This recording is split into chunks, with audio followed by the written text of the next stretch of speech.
À 6 jours de la clôture de la session ordinaire de mars 2025, les députés nationaux réunis en plénière le lundi 9 juin ont examiné et adopté le rapport de la commission mixte politique, administrative, juridique, sociale et culturelle sur le projet de loi modifiant et complétant la loi numéro 16/013 du 15 juillet 2016 portant statut des agents de carrière de service public de l'État et la loi numéro 22/031 du 15 juillet 2022 portant régime spécial de sécurité sociale des agents publics de l'État avant de se prononcer par vote sur ces deux projets de loi. Concernant le premier texte, dans l'optique de moderniser en profondeur la gestion de la fonction publique en RDC, le rapport de la commission renseigne que sur 27 articles proposés à la modification, 14 ont été adoptés tels quels, 12 ont été amendés, un article a été supprimé. Il s'agit de l'article 17 bis. L'adoption de la loi numéro 16013 du 15 juillet 2016 portant statut des agents des carrières des services publics de l'État en remplacement de la loi du 17 juillet 80 a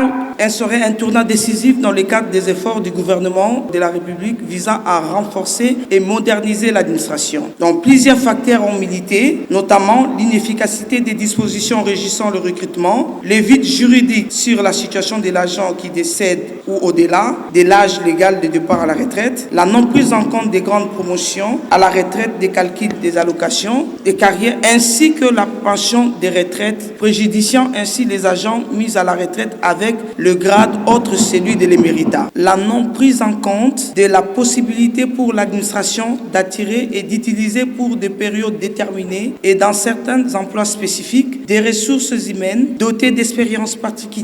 au titre d'agents contractuels sans qu'ils soient forcément titularisés pour faire carrière dans l'administration. La présente loi apporte les innovations suivantes. Le renforcement et la clarification de règles relatives au recrutement, à la promotion en grade et à la bonne gestion de ressources humaines de services publics de l'État, la consécration de la retraite à titre posthume pour les agents qui décèdent en activité de service alors qu'ils avaient rempli l'un de ces deux critères de mise à la retraite, la valorisation du grade acquis lors de la mise à la retraite assortie d'une incidence budgétaire, l'instauration de la contractualisation au sein de la fonction publique et l'établissement de règles relatives à l'interruption temporaire de service pour des raisons d'exercice d'une activité économique ou pour d'autres susceptibles de contribuer au développement du pays. S'agissant du projet de loi numéro 22/031 du 15 juillet 2022 portant régime spécial de sécurité sociale des agents publics de l'État sur 15 articles modifiant et complétant la loi existante,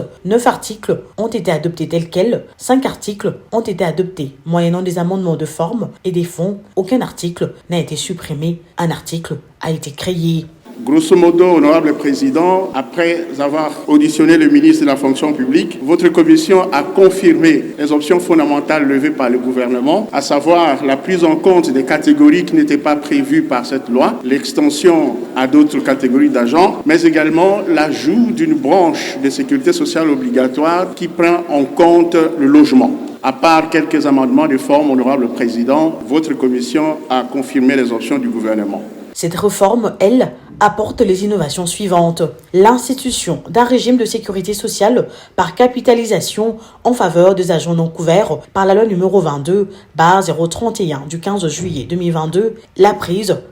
en compte des autres catégories dépourvues de couverture sociale. Le speaker de la Chambre basse du Parlement, le professeur Vitel Kamere, a salué la qualité et la célérité dont la commission mixte a fait montre pour l'examen approfondi de ces deux textes de loi. Commission mixte, PAJ, social culturel et l'ensemble des membres de leur bureau et tout autre membre de cette commission se trouvant ici devant nous, de regagner leur place sous les applaudissements de la plénière pour le travail de qualité abattu.